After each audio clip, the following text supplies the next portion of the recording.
you? I'm good. I'm good. Thank you. How are you?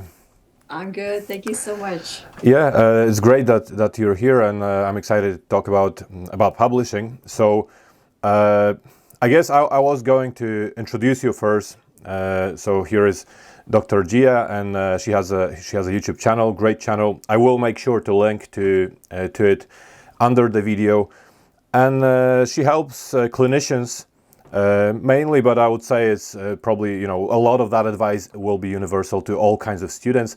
Help with their academic achievements. That would be a general statement. You've also managed to secure a very impressive amount of funding for research, so around $1 million, I believe. But yeah, I'll let you finish that introduction if there is anything else that I missed. Right. Thank you so much. I am a physician, specifically a kidney doctor, and I'm also an active researcher. And last year, I did a research on acute kidney injury and secured a large grant. And I felt that if I could do this from a clinician background, I want to help other clinicians and other researchers all the tiny steps that you need to achieve to get to that spot and to achieve your academic goals. So that's why I'm here. Yeah, this is interesting, and securing any kind of funding is extremely difficult, and I know that firsthand as well. And anyone who has tried or made any attempts at that knows that it can be a difficult process. Uh, and I'm guessing that in that introduction, as you said, you decided because of that, which is great, you decided to help others achieve their goals. And I'm guessing that one of these would be publishing, because so is that how it links to being successful, for example, when securing some kind of additional funding. So I guess that's how I want to start. I want to talk about, of course, it's a huge topic, and just about securing the funding. I think I'd like to talk to you just about that on a different occasion. But also publishing, huge topic, many questions. So of course we won't be able to answer all these questions, but as I said, I will make sure to direct to your channel, because I know that you publish plenty of really useful stuff there, specifically focusing on publishing. But what I want for us to discuss, just to imagine that, I guess, point of view of a student. So I'm a student, and I know that publishing seems to be important. That's kind of a message that you keep hearing as a student, whether you're a master's student, especially if you're a PhD student. So let's just start by that. Is it important? Why is it important? So yeah, what was all the fuss about, I guess? Absolutely. So either master's or PhD, you can get your thesis, but that's just the beginning, just that's the early step. Eventually, the publication is your currency, right? This is your work. And each publication is, you accumulate multiple publications, and then you use that to switch for a grant. And then the grant, you publish more papers, you do more science, you publish more research papers. And then with that, you get more, you get a bigger grant. So it is your currency to move forward in academia. And the second thing is, this is one objective way for people to know that you are moving science forward. Because you could be doing research in a lab, but if it's not published out in the world and not reviewed rigorously by other people, then it's just an idea. You want to get from the research all the way to publication. If not, it's just a wasted effort. So that's so important. Yeah, I love it. I love the expression that it's your currency, because that's precisely what it seems to be. And I think a question from this, you did mention that doing a PhD is just the beginning, and then you have to start thinking about the publications, for example. So here is my question, because I was going to ask you about the timing of publishing, and that's, again, I know that's something that many people struggle with and are often anxious about. So does it mean that it's okay to, for example, do your PhD and then start thinking about publishing?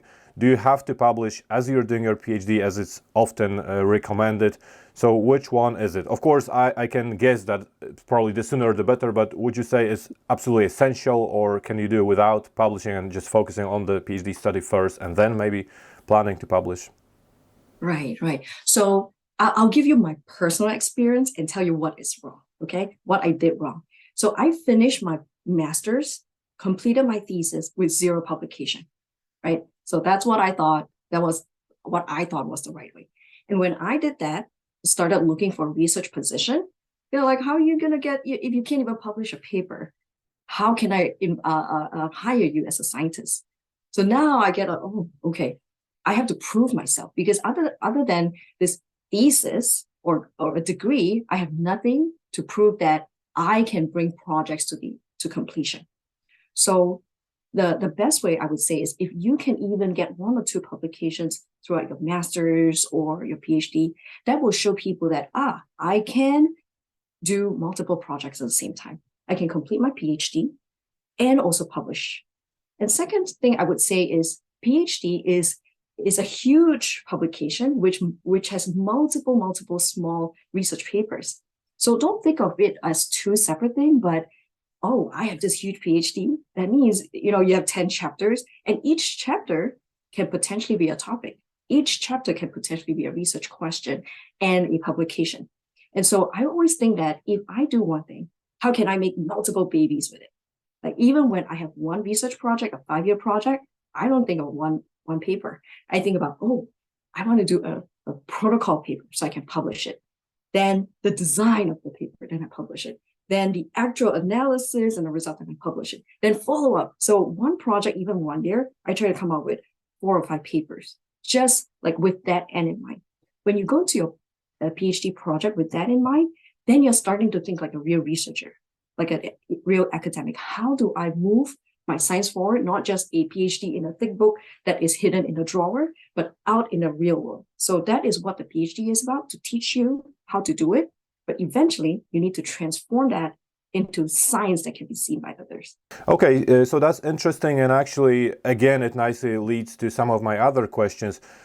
What I do like, and I believe that would be definitely a strong advice, is that you definitely at least have to start thinking about publishing, and I think is and thinking early about publishing. That's very important. I believe, and I'm sure many people can relate, people who have maybe already done their PhDs.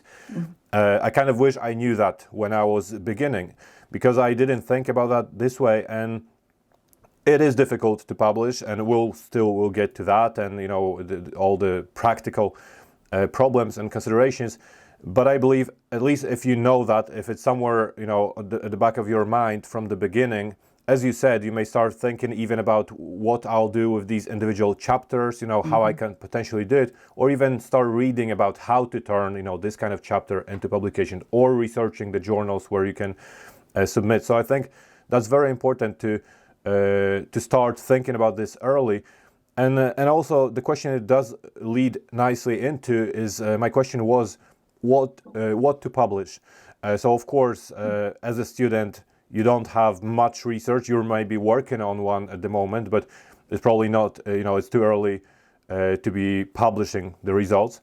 But you did raise some important points, such as you can publish, for example, a paper not necessarily based on your whole, study, but just some parts of it. So even methodological, some paper about methodology or something else. So I think now, because I asked my followers, people who follow me on Facebook, to ask some questions, and I know there were questions that relate also partly to the content of what we may publish. And I like the question, for example, from Zoe, asking about publishing systematic literature reviews.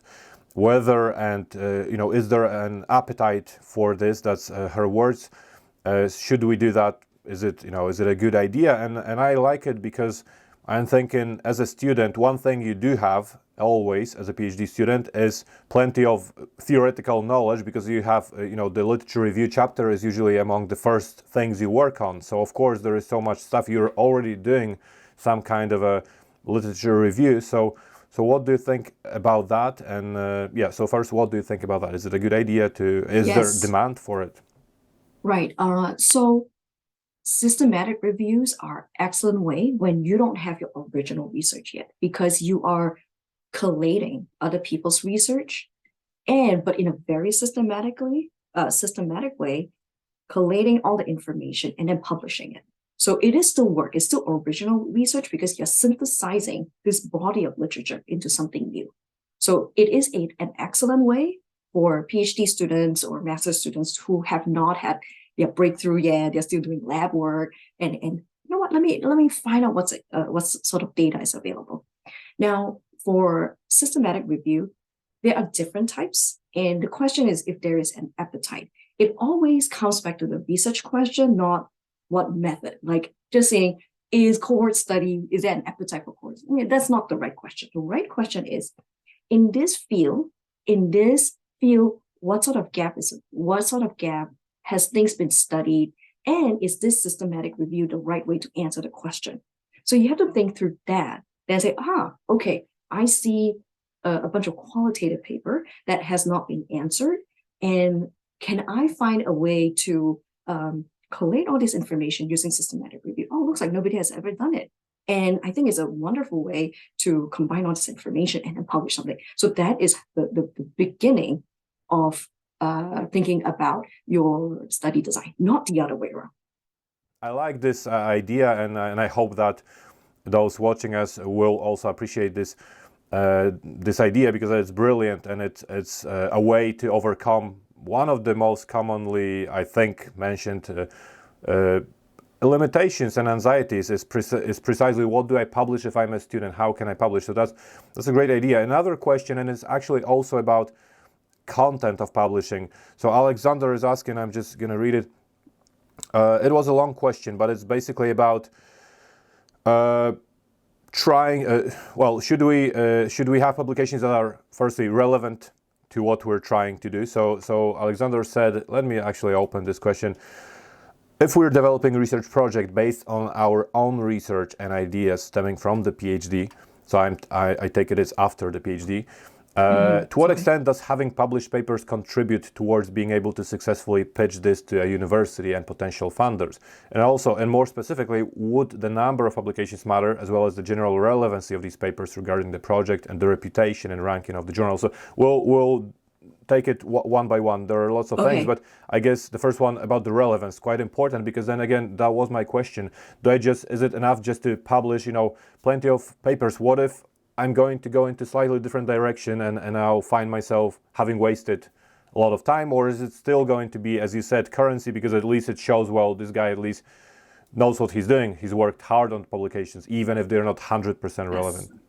This is such a great question, because there are two sides. One is when you first start, ultimately, so to just clarify, ultimately you want to publish papers in the direction you want, okay? Even if your PhD is on something, but you, or like, for example, my thesis was on a fistula for dialysis, but ultimately I want to do something on acute kidney injury, a completely different topic.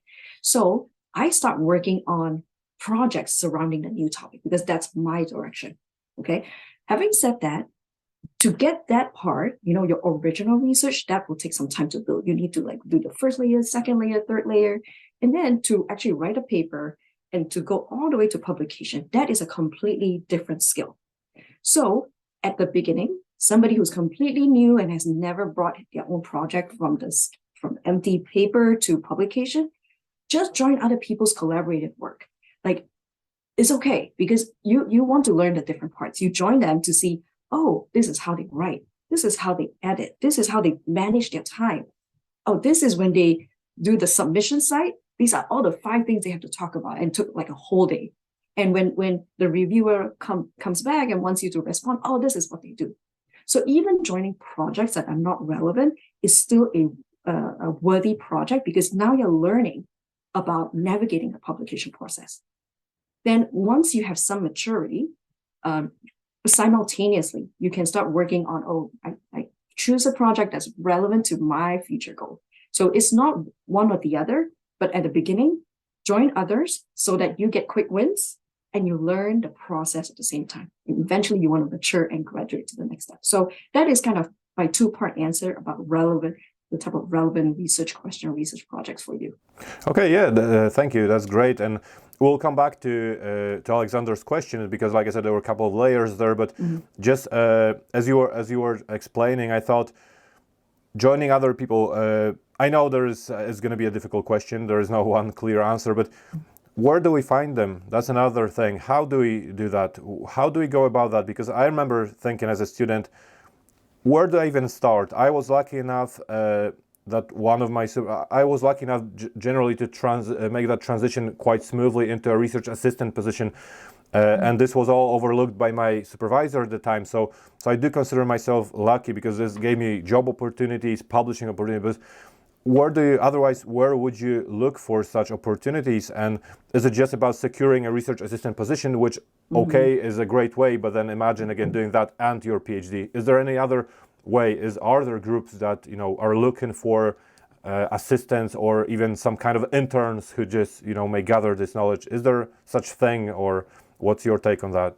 That's such a great question, because this is so underrated and never talked about, because people want to be the first author and forget that you want to leverage groups. First, it takes up less time. There are 5 people completing a project instead of 1 person, right? So that's the first thing. Second thing is I am very intentional about building my collaborative network. So once a week, I will have a 2-hour session. Okay, I will call it like building my well or building collaboration. So what I do is for topics that I'm interested in, I will read the paper. I usually email the corresponding author. Oh, I read your paper with interest, and just really show my interest. Like build some sort of connection. You build your connection early ahead, even when you're not ready for collaboration yet. Really just to show to like make new friends. So that's kind of the baseline, intention. Second is, as you start getting mature, what I do as well is to look for active groups. So for example, I went online and found, oh, this is one AKI, acute kidney injury recovery group. So I emailed them, oh, I'm interested, I want to join you, I got a grant, this is my interest. Then you use one project to leverage the next one. Like if you publish one paper on this, then you look for people who are in that same field. Say, hey, I'm in this field too, I recently published, and would love to chat with you. And these are all sort of natural relationship you want to build. Once you have multiple this way, after maybe half a year, 1 year, then you can start saying, hey, you know what? I was thinking, shall we meet? And let's talk about collaborative effort. And maybe it hasn't even decided yet, but they will have you in their mind. Like, oh, I remember this person who is in this field. Oh, maybe I can connect that person with you because both of you are in the same field. So that is the benefit of connection. Now, once you get into a group, this is really important. You must contribute as much as you can, overpromise, overdeliver. That is my key message. Don't just say, I want to be a collaborator and wait and say, oh, tell me what I need to do. No. You have to say, I can help with this. I can do writing, or I can do the analysis, or even if you're not great of any of this, I'm like, you know what? I can do things like formatting table, proofreading. Let me do some literature review. Our PhD students great at literature review. I can do all your literature review. So be that person who brings so much value that every time somebody wants to think about a collaboration, I want to think about Alexander. I want to think about Chloe. So that is how you build your collaborator network, intentionality. And when you get into the project, over-deliver, never make them bug you. Oh, can you send me your edits? Always send it ahead of time or on at deadline. So that's like the key thing about collaboration.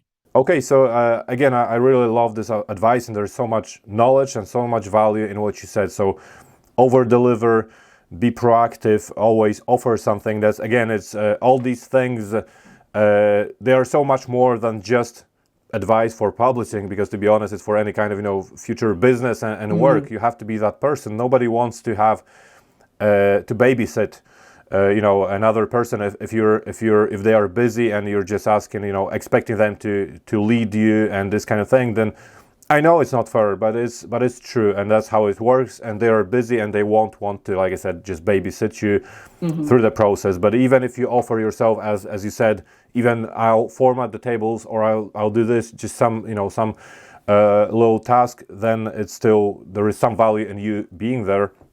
And as you are there, you'll learn all these insider perspectives. So I really love this, and I really love the advice to be consciously working on your networks, on your connections, and reaching out to people. So that's absolutely brilliant.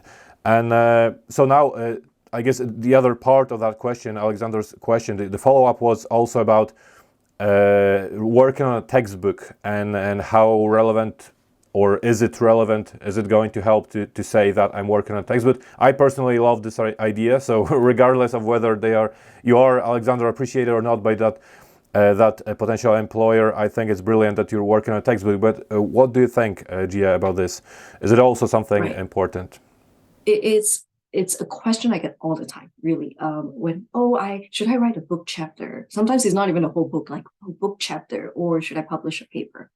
If you are at the beginning, you want quick wins, research paper should be your focus.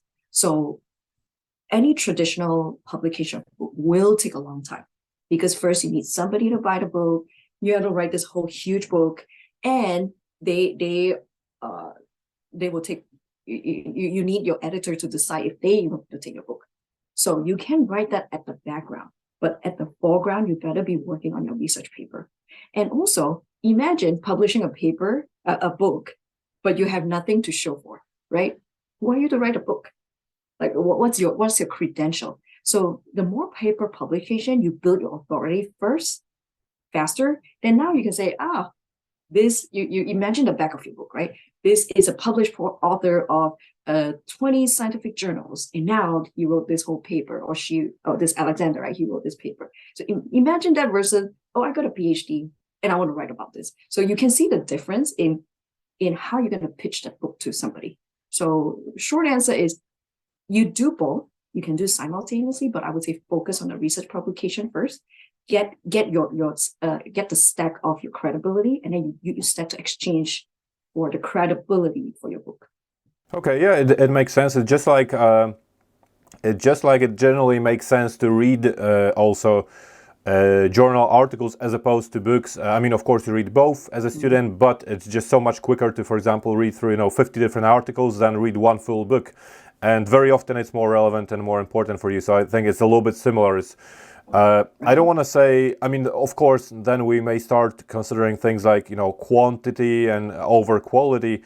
Of course, I'm sure this is not what you, was trying to say anyway, but because we have to be careful there, I suppose, not to just, get anything out there just so, to say that we're publishing. And it kind of leads me to another question, very important question that I've thought about many times, and people ask me all the time as well. And Alexander also asked in his question about this. So this is about the reputation about the journals, where to publish, where to submit. And I don't only mean, although this is also part of my question, where in terms of literally which journals, how to find them, but also most specifically not topic-wise or content-wise what kind of journals, but specifically the reputation. And here we have to talk about the impact factor. So to those of you who are watching, maybe first let's explain what that is very briefly, and then is it important? What's the role of that? Can you just publish anywhere? So quite a few questions, but it's all about similar, more or less. Okay. Thing. Yeah. So I think you had a few questions. One is quality versus quantity, right? And I'll tie it back to impact factor and H index. So first, I would say you need quantity first, because somebody who has not published, it takes a long time, and you want to get your reps in. Like, I can get higher quality paper now just because how fast I write. Like, the first paper took me 5 years. Can you imagine it? 5 years. Then after that, it took me maybe a year, because after the review process. And now, because I've written so many and done so many collaborative work, and my goal was initially for quantity. Because of the reps of writing all the discussion and methods, I can finish a discussion section or a whole paper within a week. So when you can do that, when you're able to publish fast, then now it frees you time to start thinking about better research questions. So it is a cycle. Quantity, then it gives you time to think about bigger, better question and better study design. Then now you can target quality. Okay. If you say, oh, just writing better is going to get you to high impact factor, that doesn't work. The way to get high impact journal is the quality of the study, which means number of sample size, strict, robust method, and good follow-up, right? A good follow-up and good clinical outcomes. It actually changes something. So you're not going to get there until you have built your reps and also prove that you can collaborate with multiple people. So start with the quantity first. Now, within the quantity, you still want to target the highest quality journal you can for that level of study. So sometimes it could be a very simple study. Doesn't mean that you go to like the lowest journal to get it faster. You want to push the limit a little bit and say, okay, for this level, this quality, can I get to this journal, which is maybe 3 or 4? Let me go for the highest. If that doesn't, let me go to the next one. If that doesn't, if that gets rejected, I go to the next one. So it's more of the highest quality, highest impact for that quality of study.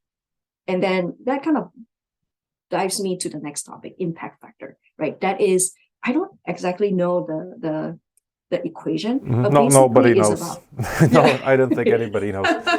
I think there is a formula, but basically it is how many times this paper has been cited, and how big the journal, how many times it's been read and cited. I think it has 2 main components. So that means citation is important, and how widely this paper has been used in other places. And to get there, again, it's all about the quality of the original study design. How many sample size? Is it something that is so difficult most people can't do it and you're the first person to do it? That is what gets to the higher journal, not how good you write. Eventually, how good you write will tell the story, but really the basic is the study question and also the study design. Yeah, so you definitely need a very good study for that.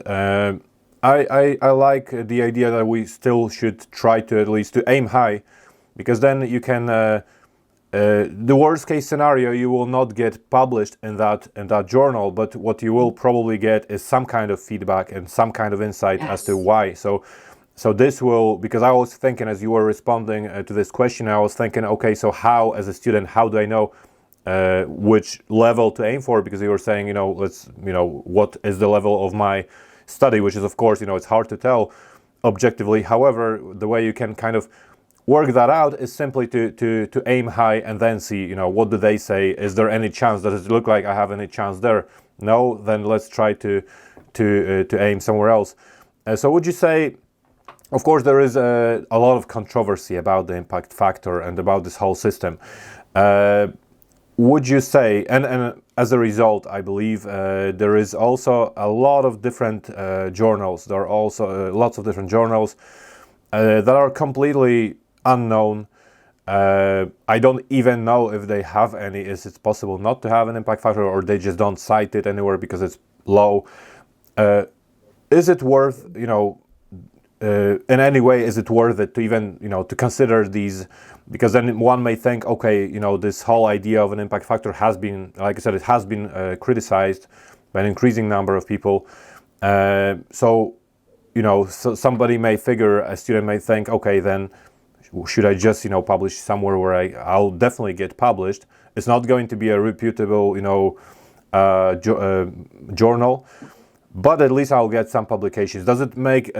Does this have any meaning, for example, to the potential employer? Do they really look at exactly at what you did where and they analyze it, or do they would they appreciate a new newly freshly established journal and say, okay, we appreciate the effort? How does it work? So yes, they do look, and how academia promotion or the committee works is they look at your CV and look at your publication. And then if they're in that field, they already intuitive know, oh, these are big name journals from what the ranking, right? They kind of know, okay, these are the top 5. And then these are, okay, open access, middle, which is reasonable for these type of study. So academics, they know what type of papers get into what type of journals. Then sometimes they say, what is this?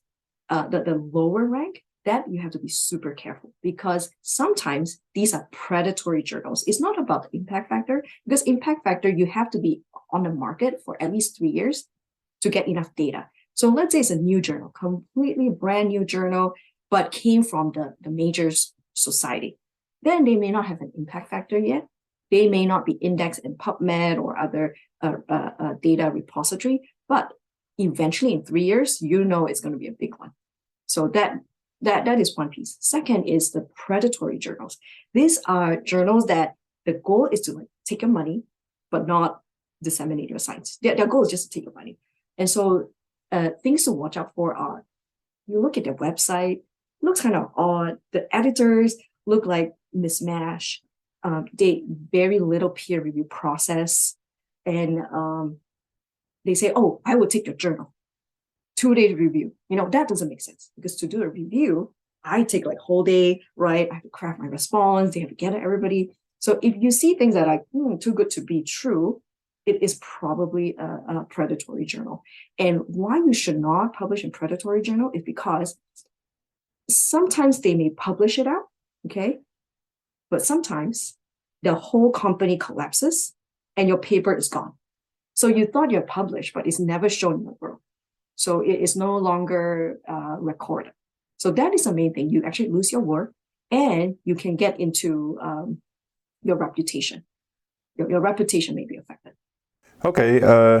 Well, yeah, I hope this makes it clear now why we should be careful and where to aim. And I guess I don't want to keep you for too long, but I think the question that keeps appearing in my mind somewhere is, and it's going to be the final question.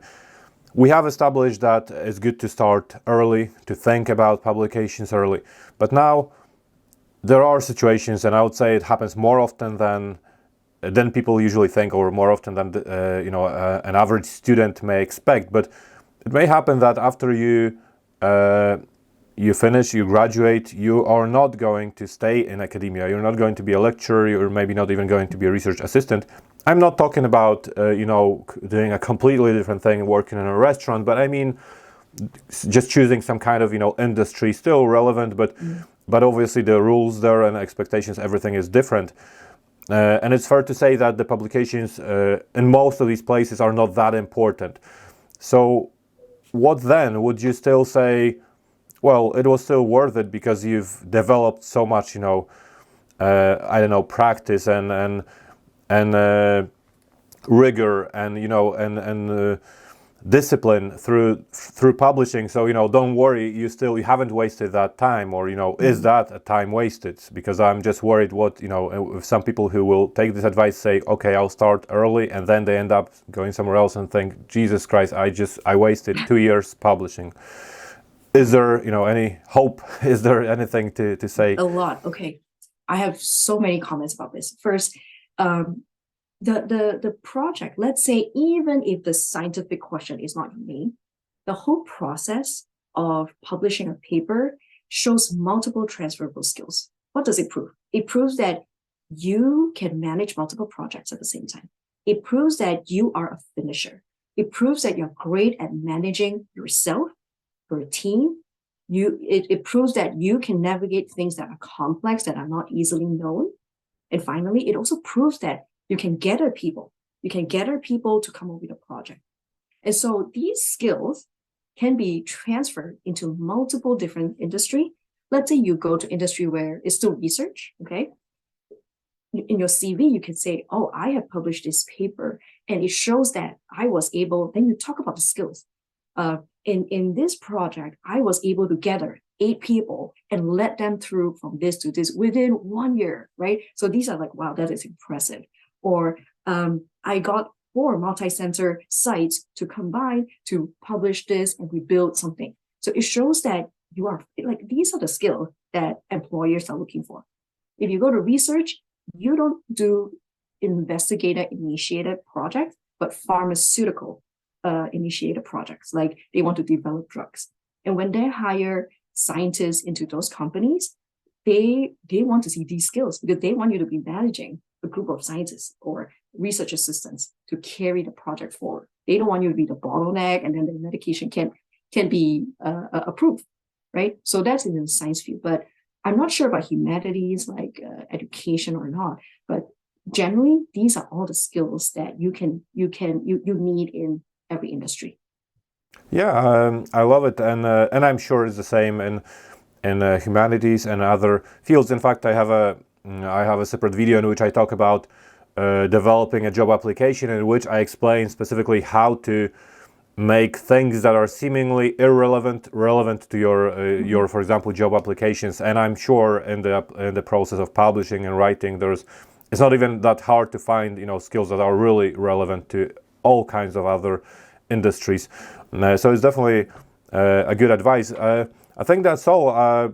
I'm not going to ask you for one final piece of advice or anything like that, because I feel like there's been plenty of value in this conversation and plenty of good advice that you did give. So of course there is not one single thing that you may do to be successful, but so many things that you said are extremely practical. I feel like there is a lack of perhaps guidelines and instructions for how to navigate this complicated environment of publishing, academic publishing. So one last time, I want to remind everybody about the channel, GS channel, where there is plenty of useful and interesting advice and practical advice about publishing.